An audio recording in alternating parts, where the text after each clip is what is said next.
Hello there, and welcome to today's Heart to Heart.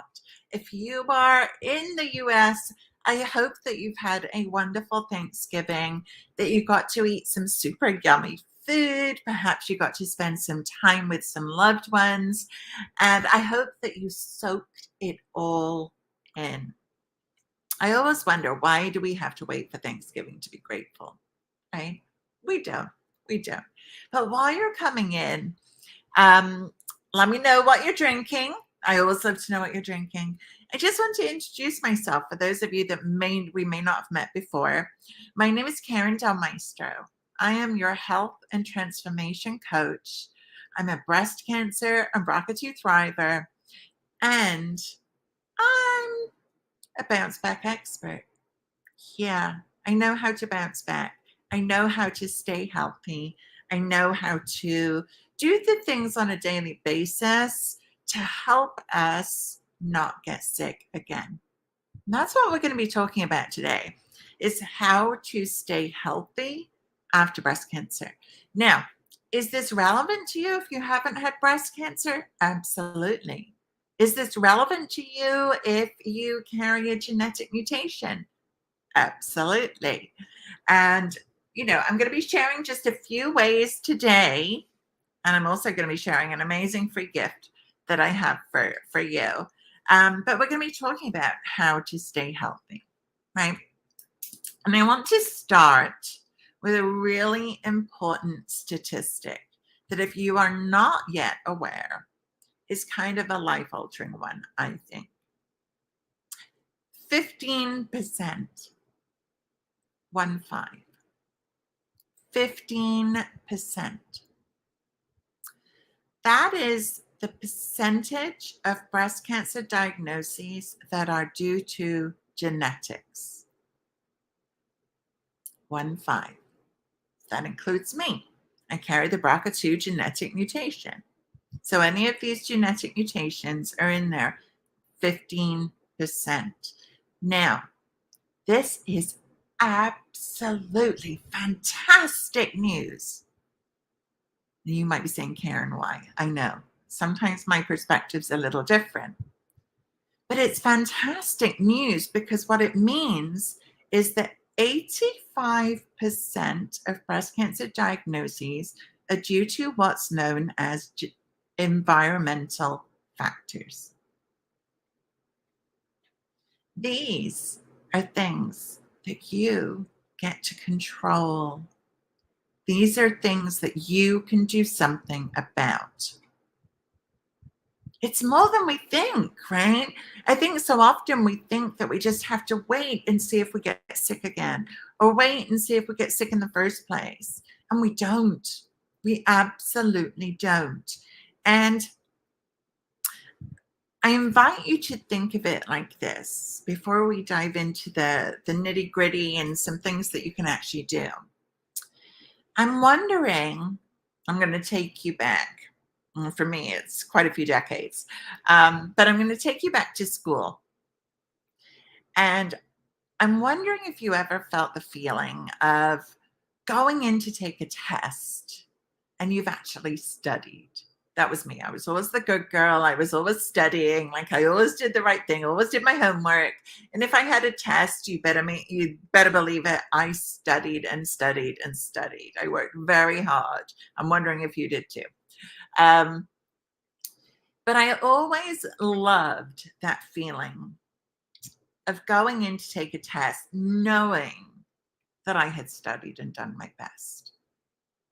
Knowing that if something came up on the test, it would be like well, I couldn't have done better than I did, right? I did my best. And it's unreasonable for us to expect of ourselves that we could do anything other than our best.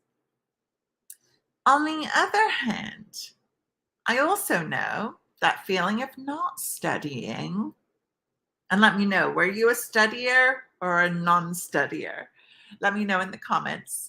But that feeling when you go in to take a test and you haven't studied, we're anxious, right? We're like, oh my gosh, how am I going to do? What's going to come up on the test? Like, am I going to be okay? And we've got all of this anxiety and fear and uncertainty wrapped up in, how am I going to do on this test? Well, let's put that into a different framework here with our fear of recurrence. Or if you haven't yet been diagnosed, maybe there's a family history and maybe it's a fear that you live with. Maybe you just don't want to be part of the 1 in 8 statistic, right? It's relevant for all of us. But let's think about the scenario where, like me, you've been diagnosed with breast cancer. Maybe you have a genetic mutation, maybe you don't, but there's the fear. And I always go back here because I feel like it's a black cloud that can follow us around, right? You might feel like you're like constantly looking over your shoulder, waiting for the other shoe to drop. There's that fear of getting sick again. Now, I want you to imagine, if you will, how you would feel, and I've been in this circumstance, going in for your next exam, your next screening, whether it's a mammogram, whether it's an ultrasound, whether it's with your doctor and you're just being palpated, whatever it is. How would you like to feel just like you'd studied for that test? You'd done everything you could. And you're there thinking, and this was me recently, where they found 3 lumps in my chest. I no longer have breasts. They found 3 lumps and I had to go for biopsies. And as I was laying there, yes, there was some prayer involved, but I was also in my head, I was very calm. And as I do, I like to analyze how I'm feeling and why that might be. And it was because I know that I do everything I can to not get this disease again. I studied for the test. I did everything I could. And I couldn't do more than that. And that doesn't mean I'm perfect. Please don't think that, because I don't think that's a reasonable expectation for any of us. But I knew that I'd done what I could. And so I kind of felt like the rest of it was not in my control. The rest of it was not in my hands. And I want that feeling for you. I want you to be able to say, hey, I'm doing what I can. Because it releases some of that fear. It releases some of that anxiety versus, right, that feeling when you haven't studied for the test and you're extremely anxious. And it's like when we go in for these screenings and exams and we're like, well, I haven't changed anything. I haven't done anything different. So why should I expect a different outcome? That's when our fear escalates. That's when our fear gets so big and so scary and paralyzes us. I don't want you to go through your life feeling that way. I know you didn't fight to live your life in fear. I know that. So what I want to do today is to share with you just a few simple tips of how to stay healthy. And then I'm going to be sharing with you. So hang out with me. I'm going to be sharing with you at the end a free gift that I've kind of put my heart and soul into to help you walk into your next exam feeling like you've studied, feeling like you've done what you can. Does that sound good? I hope so. I hope so. Let me know in the comments if you're watching, or if you're watching the replay, put hashtag replay. Let me know. How does that sound? Does that feel good? Would you like to actually do that? Would you like to have less fear? Would you like to be taking steps? Simple. And if you know anything about me, you know I love things that are simple and easy. I know you're tired. I know you're overwhelmed. I know that the world is chaotic and there's a lot of stress and everything going on. And so I like to share things that are super simple. I don't think we need to complicate things. I think we do that a lot in life. And so I'm going to be sharing some things that are super simple, but simple and consistent. That's how we study for the test. We make it simple and we make it consistent. Okay. So knowing that 85% of diagnoses are due to environmental factors, let's take a look at these environmental factors that can make a difference in how you stay healthy. Okay. And today I just want to talk about 4 of them, but in my free gift that I'm going to be telling you about, there's going to be a lot more. Okay. The 4 big ones for me, and the way to focus on staying healthy after breast cancer, is first and foremost putting ourselves first, right? Saying that you matter enough to promote your own health and well-being, right? I call that self-care. So that's number 1. You have to start putting yourself first and saying that you matter enough to promote your own physical, mental, emotional health and well-being. That's number 1. And it is the most important thing, because without that step, we don't do any of the others. So it's the first one. That's why I focus on it so much, right? We talk about that all the time, especially in the Healthy Living After Breast Cancer Facebook community. In my coaching programs, it's everything. We start with self-care. The second thing is what we eat. And you might be wondering why. Why is it so important? Well, you see, 80% of your immune system health, right? So we want a strong immune system. We know that our immune system is the thing that keeps us healthy, that fights anything that's bad in our body. So we want a really healthy immune system. But 80% of that immune system health comes from your gut health, right? And you may not realize that. This is why what we eat is so important. And there's a saying, you are what you eat. And it is so, so, so true. So imagine if we are eating, for instance, a lot of fast food or processed food, food that's frozen and has a lot of preservatives in it, right? What is that doing, do you think, for our gut health? Is it making us healthier or is it making us sicker? It's weakening our immune system, right? So when it comes to what we eat, and I go more into this in my free gift, but when it comes to what we eat, we want to be eating more real food. It's that simple. More fruits and vegetables, yes, for sure. Getting all of those nutrients. My preference is always organic, especially with foods where we're eating the whole thing, the fruits, the skins, things like that, right? So we've got self-care. We've got what you eat. The next thing I want to talk about are toxins around the home. Now, this is something that I think many of us skip, like we don't think it's important. But I've got a lot of statistics for you today, right?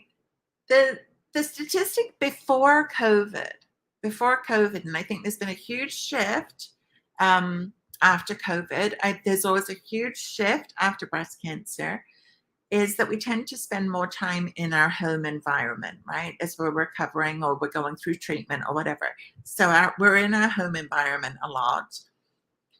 And the statistic is that the average American spends 70% of their time in their home. Before COVID, before breast cancer. So I think we can agree that we're spending more than 70%. I certainly do. I work from home. My office is at home. So I'm in my home a lot. And so everything that we are doing in our home is really important. And knowing that the air alone in our home is typically over 500 times more toxic than the air outside, it's really important. Really important. What's also important is a lot of the products we use to clean our homes, a lot of the things that we use on our body often contain ingredients that may be carcinogens, cancer causing. that could be hormone disrupting. So for any of us that had hormone receptive breast cancer, super important. And also chronic fatigue causing. So if we're looking at staying healthy, looking at potentially lowering our risk of getting sick again, we want to make sure that these ingredients are not in our home environment, that we're spending 70% plus of our time in. Okay, so that's the third thing. And the fourth thing I want to talk about today, because I'm just sharing these four things, which are the four, I think, biggest things that have the biggest impact in our overall health and well-being, especially when we're looking at breast cancer, is stress. Stress.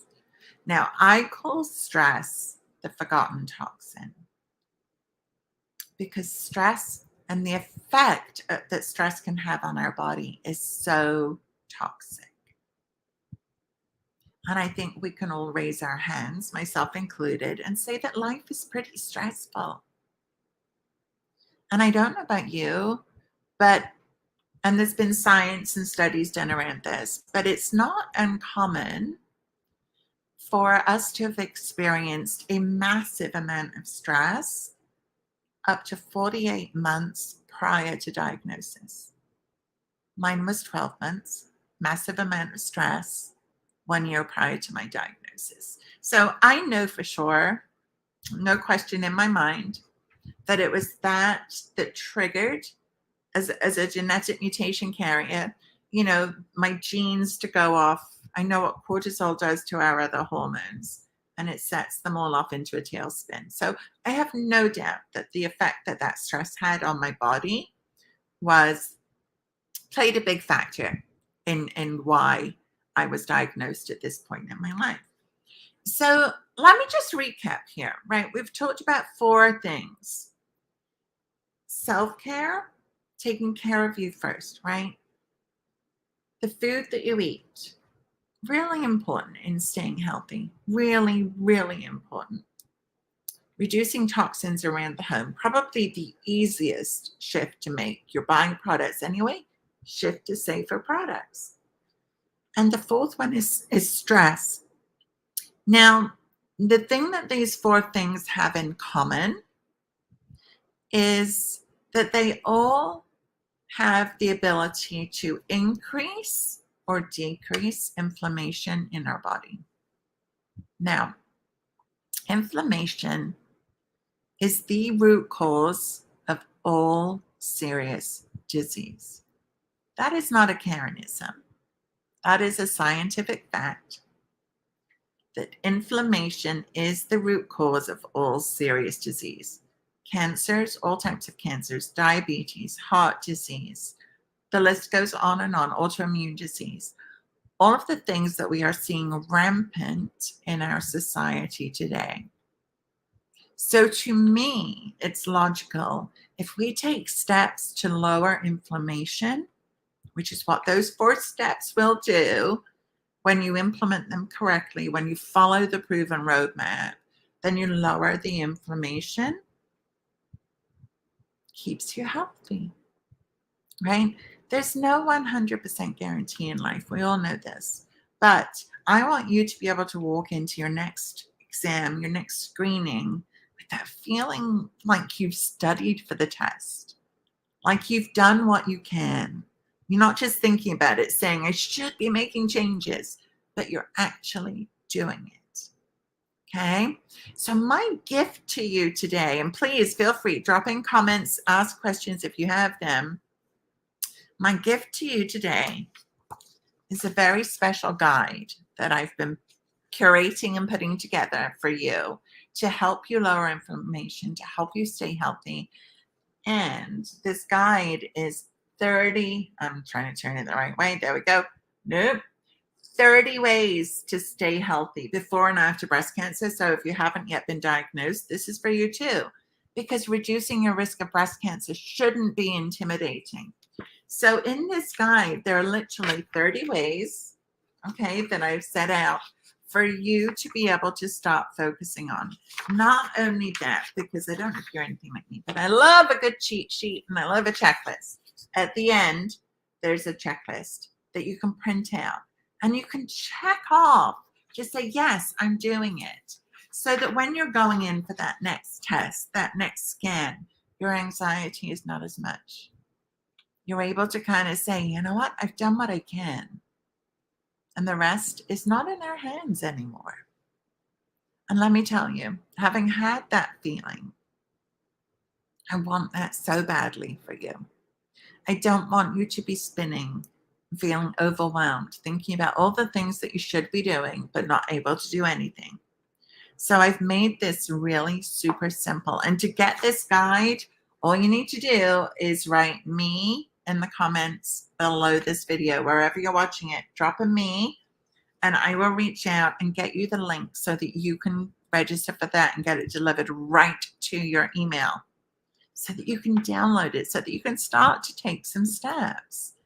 Now, I would recommend, because I hate that feeling of being overwhelmed, right? And feeling, oh my gosh, I got to change 30 things in my life right now. No, that's not fun at all.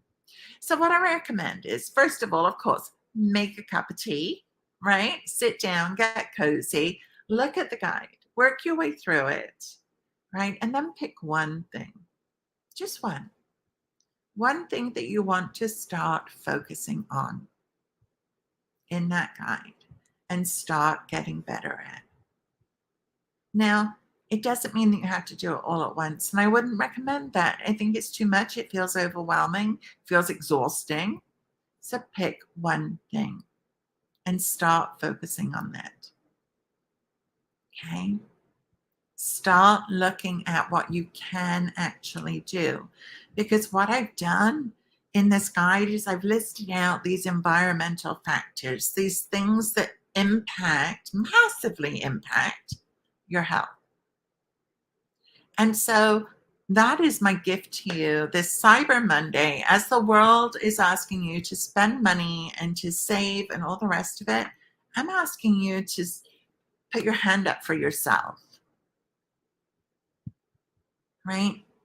To get a gift for you, completely free from me, 30 ways to stay healthy. Get your checklist so that you're no longer spinning, so that you're no longer wondering, what do I do? What's the right thing for me? I've curated these especially with you in mind. Okay, so drop a me below. I see a couple of me's coming in. So drop a me below and I will be in touch to get you that guide. Okay, so that you can start to take these steps. I even have your best next step written inside the guide. I hate to leave you hanging. I always say, I hated that feeling at the end of treatment where I felt like the rug had been pulled out and I was like, what now? What now? I don't know what to do. So my promise is I'm never going to leave you hanging. I always want you to know what your best next step is. Whether you choose to take it or not is up to you.